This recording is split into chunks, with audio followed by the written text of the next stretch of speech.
जय श्री राम मित्रों, आप सभी का एक बार फिर से स्वागत है हमारे चैनल में।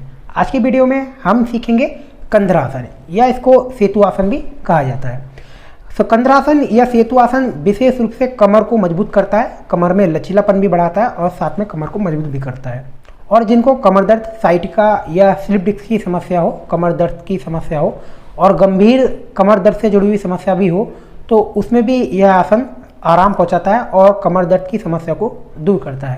तो चलिए पहले आसन को करने की विधि सीख लेते हैं, इसके बाद इस आसन के विषय पर और चर्चा करेंगे।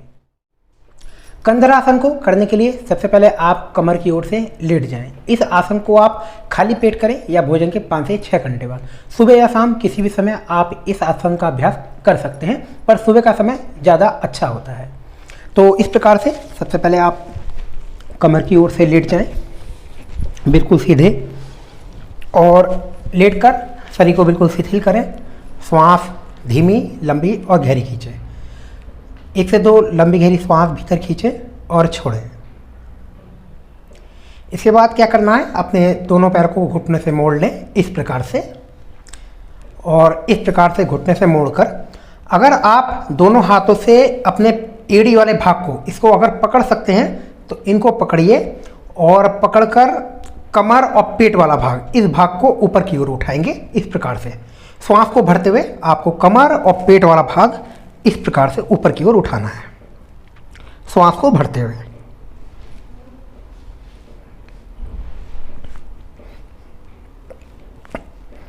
इस प्रकार से।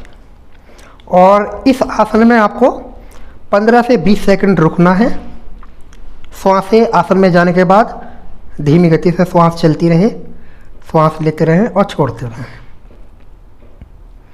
फिर धीरे धीरे आसन से वापस आ जाएं और वापस आने के बाद कमर और पेट पर विशेष रूप से खिंचाव को महसूस करें। कमर, पेट और कंधों वाला भाग विशेष रूप से कमर पर खिंचाव आता है, तो कमर पर खिंचाव महसूस करें। श्वास धीमी, लंबी, गहरी भीतर खींचें और छोड़ें, और कमर पर विशेष रूप से आपको खिंचाव महसूस करना है। इस आसन के आप 2 से 3 राउंड कर सकते हैं। 15 से 20 सेकंड हर अभ्यास में हर बार रुकें। और अगर आप पैरों वाले भाग को नहीं पकड़ पा रहे हैं तो फिर आपको क्या करना है, इस प्रकार से दोनों हाथों को, उंगलियों को आपस में मिला लेना है इस प्रकार से, और फिर इस प्रकार से हाथों को नीचे रखकर कमर वाला भाग इस प्रकार से ऊपर उठाएं। रुकें 15 से 20 सेकंड और फिर धीरे धीरे आसन से वापस आ जाएं। वापस आने के बाद शरीर को बिल्कुल शिथिल कर लें। श्वास लंबी गहरी भीतर खींचें और छोड़ें। इस आसन को करने के बाद इसके विपरीत आसन में आप शशांक आसन कर लें।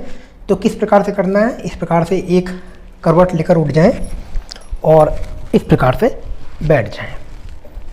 इसके बाद दोनों पैरों को घुटने से मोड़ लें इस प्रकार से और वज्रासन में आ जाएं।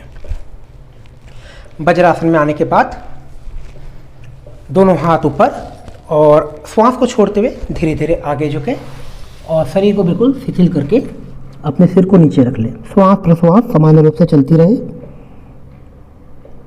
यहाँ पर आप 15 से 20 सेकंड रुकें और फिर धीरे धीरे वापस आ जाएं। तो इस प्रकार से कंधरासन का विपरीत आसन शशांक आसन कर लें, या इसके विपरीत आसन में आप पश्चिमोत्तानासन भी कर सकते हैं। पश्चिमोत्तानासन की जो वीडियो का लिंक है वो आपको आई बटन और डिस्क्रिप्शन बॉक्स में भी मिल जाएगा। तो इस प्रकार से कंधरासन या सेतु आसन का अभ्यास किया जाता है, और यह आसन कमर को मजबूत बनाने, साथ ही कमर को लचीला बनाने के लिए विशेष लाभकारी है। साथ ही इस आसन का थायराइड तथा पैराथायराइड ग्रंथि पर भी विशेष प्रभाव पड़ता है और थायराइड से जुड़ी हुई समस्याओं को दूर करता है, प्रजनन तंत्र को भी मजबूत करता है और पाचन तंत्र से जुड़ी हुई समस्याओं को भी दूर करके पाचन तंत्र को मजबूत करता है।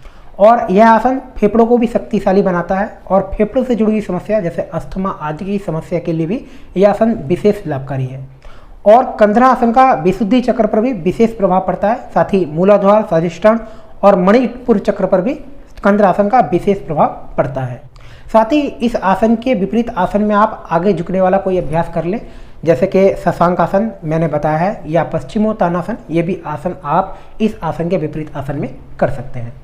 तो आशा करता हूँ मित्रों कि आज की इस वीडियो में कंधरासन पर दी गई जानकारी आपको पसंद आई होगी। चैनल को लाइक शेयर सब्सक्राइब करते रहिए। मैं मिलता हूँ आपको फिर से किसी नई वीडियो में किसी नए यौगिक अभ्यास के साथ। जय श्री राम।